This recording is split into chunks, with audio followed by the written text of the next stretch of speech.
சொர்க்கம் என்பது நமக்கு சொர்க்கம் என்பது நமக்கு சுத்தம் உள்ள வீடுதான் சுத்தம் உள்ள வீடுதான் சொர்க்கம் என்பது நமக்கு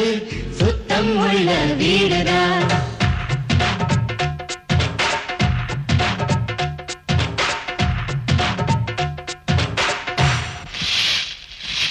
சொர்க்கம் என்பது நமக்கு சுத்தம் உள்ள வீடுதான் சுத்தம் என்பதை மறந்தால் நாடும் குப்பை மேடுதான் சொர்க்கம் என்பது நமக்கு சுத்தம் உள்ள வீடுதான் சுத்தம் என்பதை மறந்தால் நாடும் குப்பை மேடுதான் உலாவும் நிலாவில் வெள்ளை அடிக்கலாம்